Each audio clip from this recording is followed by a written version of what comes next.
Welcome to another video of English grammar. আগের ক্লাসে আমরা জেনেছি পার্টস অফ স্পিচের বিভিন্ন ভাগ ও তার সংজ্ঞা সম্পর্কে। পার্টস অফ স্পিচ কি এবং তার বিভিন্ন ভাগ। এখন আজকের ক্লাসে আমরা ওই পার্টস অফ স্পিচের প্রতিটি ভাগের একটা একটা নিয়ে আমরা আলোচনা শুরু করব। প্রথম ভাগ যেমনটা আমরা জেনেছিলাম, প্রথম ভাগ হচ্ছে নাউন। পার্টস অফ স্পিচের 8টি ভাগের মধ্যে প্রথম ভাগ নাউন বা নামপদ বা বিশেষ্য পদ। এটা আমরা ইতিমধ্যেই জেনেছি।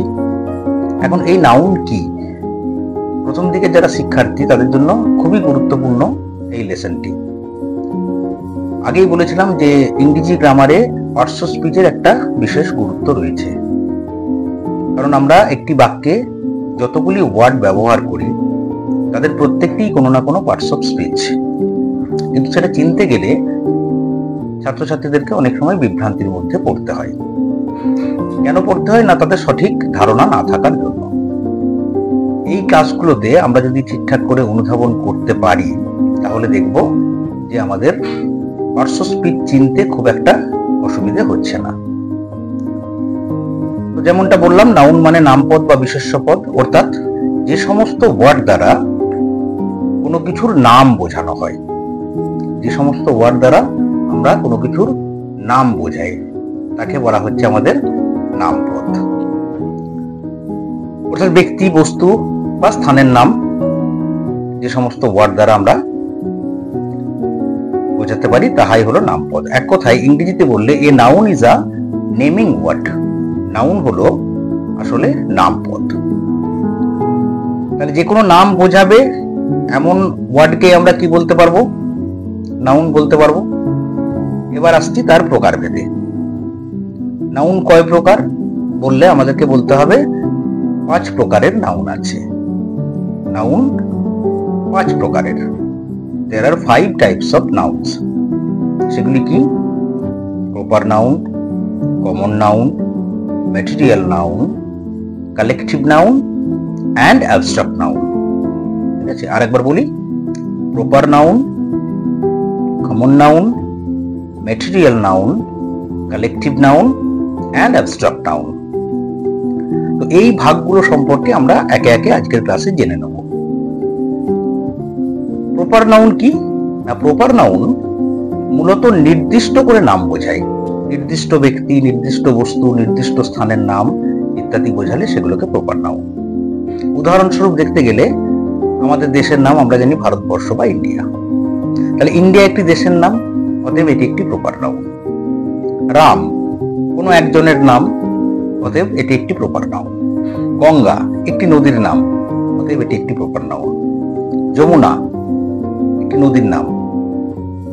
রামায়ণ একটি মহাকাব্যের নাম। মহাভারত আরো একটি মহাকাব্যের নাম। কলকাতা একটি শহরের নাম বা স্থানের নাম। রবীন্দ্রনাথ কোন একজন ব্যক্তির নাম। তাহলে স্বাভাবিকভাবেই এই ধরনের নাম যেগুলো বোঝাবে তারা হবে প্রপার নাউন। আশা করি বোঝা গেছে যে যখন নির্দিষ্ট করে কোনো নাম বোঝাবে, নির্দিষ্ট ব্যক্তি, নির্দিষ্ট বস্তু, নির্দিষ্ট স্থান, তখন সেটা হয়ে যাবে প্রপার নাউন। এর যে পরের ভাগ আছে, দ্বিতীয় ভাগ, সেটা হচ্ছে কমন নাউন। কমন অর্থে শ্রেণীবাচক বা সাধারণ, অর্থাৎ এমন কিছু শব্দ বা ওয়ার্ড যেগুলো একটা শ্রেণীকে বোঝাবে। যেমন আমরা উদাহরণস্বরূপ নিয়েছি স্টুডেন্ট। স্টুডেন্ট মানে আমরা জানি ছাত্র বা ছাত্রী। এই যে স্টুডেন্ট কথাটা, এটাও তো অ্যাকচুয়ালি একটা নামই, কিন্তু কোনো ব্যক্তির নাম নয়, আলাদা ব্যক্তির নাম নয়, নির্দিষ্ট ব্যক্তির নাম নয়। স্টুডেন্ট হচ্ছে একটা আইডেন্টিটি, একটা সমাজ, ছাত্র বা ছাত্রী সমাজ। তাহলে যারা স্কুল, কলেজে, ইউনিভার্সিটিতে পড়ে তারা সবাই ছাত্র বা ছাত্রী। তো সেই রকমই স্টুডেন্ট কথাটা যখন বলা হবে তখন সমগ্র ছাত্র বা ছাত্রীদের বোঝাবে। তাই যদি আমরা একটা বাক্যের মাধ্যমে বোঝাই তাহলে Ram is a good student. Ram একজন ভালো ছাত্র। তো সেক্ষেত্রে রাম একজনের নাম। আর রাম কি না, রাম একজন ছাত্র। একটা স্কুলে হাজার হাজার ছাত্র বা ছাত্রীর মধ্যে রাম একজন। তাহলে এই স্টুডেন্ট কথাটা আমরা কমন নাউন বলবো, রাম কথাটা হয়ে যাবে প্রপার নাউন। আশা করি বোঝাতে পারছি। তাহলে সংজ্ঞা দিতে গেলে কি হবে না, কোনো ব্যক্তি বা বস্তুর শ্রেণীগত বা জাতিগত নাম। ওই যে বললাম যেমন স্টুডেন্ট একটা ওয়ার্ড, তেমনি ধরো কিং, কুইন, রিভার, এই যে কথাগুলো, তাহলে কিং বললে পৃথিবীর সমস্ত রাজাকে বোঝায়। কিন্তু যদি আমরা এরকম বলি যে অশোকা ওয়াজ আ গ্রেট কিং, তখন অশোকা নামটা হচ্ছে proper noun and king that is common noun. King বলতে কিং অশোককে বোঝায়, কিং বলতে কিং আলেকজান্ডারকে বোঝাতে পারে, কিং বলতে এনি আদার্স কিং যারা ছিল তাদের প্রত্যেককেই আমরা বোঝাতে পারি, তারা সবাই কিং। কিন্তু পার্টিকুলারলি যখন কোন একজনের নাম বলে দিচ্ছি, সেই নামটা হয়ে যাবে প্রপার নাউন। তাহলে প্রপার নাউন আর কমন নাউনের মধ্যে এই যে সূক্ষ্ম পার্থক্যটা আশা করি সকলকে বোঝানো গেল। এখানে যেমন একটা উদাহরণ নিয়েছি, a river is flowing beside our village. A river is flowing beside our village. তাহলে এখানে এই যে রিভার বা এই ভিলেজ, দুটো কথাই দেখো। রিভার মানে যে কোনো নদীকে বোঝাচ্ছে, একইভাবে ভিলেজ মানে যে কোনো গ্রামকে বোঝাচ্ছে। তাহলে এই ভিলেজ, রিভার দুটোই noun, but both are common noun. এখন আসছি মেটেরিয়াল নাউনে। এরপরে আমাদের আলোচ্য মেটেরিয়াল নাউন বা বস্তুগত বিশেষ্য, অর্থাৎ পদার্থ। কোন নাউন বা নেমিং ওয়ার্ড যদি কোনো বস্তু, উপাদান বা পদার্থকে বোঝায়, বস্তু, উপাদান বা পদার্থ, দ্যাট শুড বি রিমাইন্ডেড, বস্তু, উপাদান বা পদার্থকে বোঝায় তাদের বলা হয় মেটেরিয়াল নাউন। ঠিক আছে, বস্তু, উপাদান বা পদার্থকে বোঝালে তারা হবে মেটেরিয়াল নাউন। বস্তু উপাদান বলতে কি? এই যে উড, কাঠ, গোল্ড, স্বর্ণ, গ্লাস, কাঁচ ইত্যাদি। অর্থাৎ আমি যদি বলি the table is made of wood, টেবিলটা কাঠের তৈরি, তাহলে এই কাঠটা হচ্ছে বস্তু উপাদান। টেবিলটা কিন্তু একটা সাধারণ বস্তুর নাম, বাট যখনই উড বলছি সেই উডটা হয়ে যাচ্ছে একটা বস্তু উপাদান। একইভাবে gold, the chain is made of gold, হারটি সোনার তৈরি, তাহলে এখানেও বস্তু উপাদান কি দাঁড়াচ্ছে? গোল্ড। দ্য বোতল ইজ মেড অফ গ্লাস, বোতলটা কাঁচের তৈরি, গ্লাস বোতল, তাহলে এই গ্লাস ইজ দ্য মেটেরিয়াল। এই ধরনের যে ওয়ার্ড গুলো থাকবে they are material noun. Now come to collective noun. এখন আমরা কালেকটিভ নাউন সম্পর্কে জানব। কালেকটিভ নাউন মানে সমষ্টি। কালেকটিভ কথার অর্থই হচ্ছে সমষ্টি, অর্থাৎ একটা পুরো দলগত যে ব্যাপার আর কি। যে সমস্ত নাউন দ্বারা এক জাতীয় অনেকগুলি জিনিসের সমষ্টিকে বোঝানো হয়, এক জাতীয় অনেকগুলি জিনিসের সমষ্টিকে বোঝায় যে সমস্ত নাউন, তারা হচ্ছে কালেকটিভ নাউন। যেমন এক্সাম্পল দিলে আর্মি, অর্থাৎ সৈন্যদল। সৈন্যদল মানে কোনো একজন সোলজারকে বোঝাচ্ছে না, ও সেই সমষ্টিটাকে বোঝাচ্ছে, সেনাদের সমষ্টি, একটা গ্রুপ অফ সোলজার্স।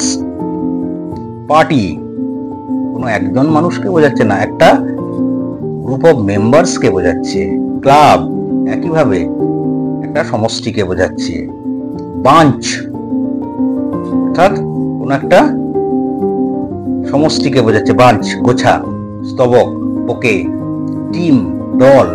এই সমস্ত কথাগুলো একটু খেয়াল করলে দেখা যাবে এরা কেউই কিন্তু কোনো একক ব্যক্তি বা একক বস্তু বা একক কোনো কিছুকে বোঝাচ্ছে না, পুরোটাই একটা গ্রুপকে বোঝাচ্ছে, একটা বাঞ্চকে বোঝাচ্ছে, একটা সমষ্টিকে বোঝাচ্ছে।